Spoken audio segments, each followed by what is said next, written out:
The CONCACAF Disciplinary Committee has sanctioned Honduras football team for an incident last week that has brought one of football's biggest rivalries to the forefront. We'll come to the details of the sanction in just a bit, but the rivalry I'm speaking about is the one that Honduras shares with Mexico. The two countries are not too far away. If you look at the map, both along a coastline are only separated by a distance of just 1,200 miles. But that's the thing about neighbors. Not every neighborly relationship is friendly. This particular one is feisty on the football field for sure, and that's putting it mildly. The animosity between Mexico and Honduras runs very deep. There have been instances of shocking upsets, heated clashes, and even episodes of extreme violence.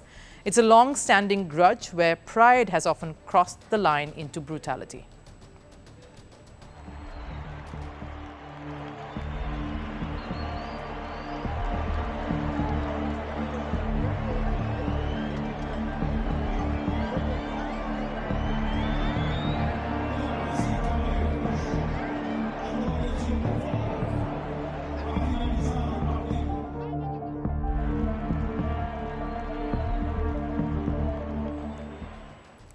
Last week, of course, this enmity reached its boiling point. Mexico played Honduras in a Nations League qualifier in a stadium in San Pedro Sula in Honduras. So obviously, the crowd erupted when the home side registered a commanding 2-0 victory over Mexico. But it was a night Mexico's coach, Javier Aguirre, would want to forget. After the final whistle, the coach made his way towards Honduras' coach, Ronaldo Rueda, to offer his congratulations. But what should have just been a simple handshake turned into this.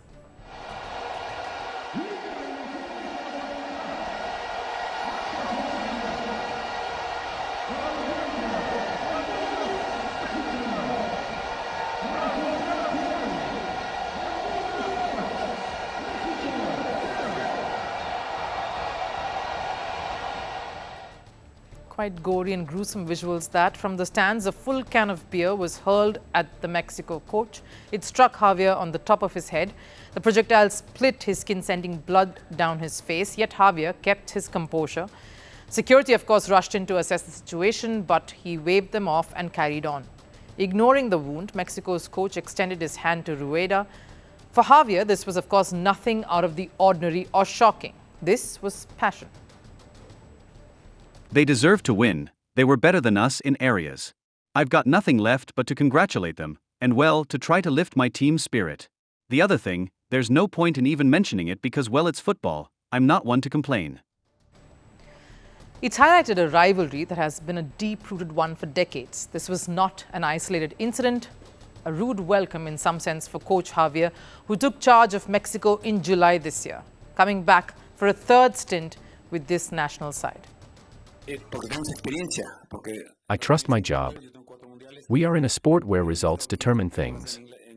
I think one of my characteristics is that I'm not afraid of defeat. That is something we must transmit. We must give them that confidence. We'll work to try achieve good results, but if it doesn't happen, it'll be okay. You fall, get back up and move on. The Honduran coach, too, was horrified. He condemned the attack. It was supposed to be a moment of joy for Honduras, but the euphoria, of course, gave way to hostility. It should have been a triumphant evening for the home side, yet the focus shifted from their on-field heroics to ugly post-match scenes. The Mexican Football Federation did not take the attack lightly. They've issued a strong statement.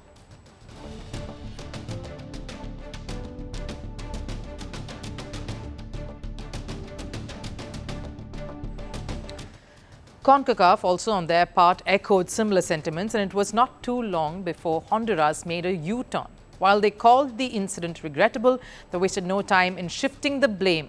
They accused Coach Javier, the Mexican coach, of being the real instigator.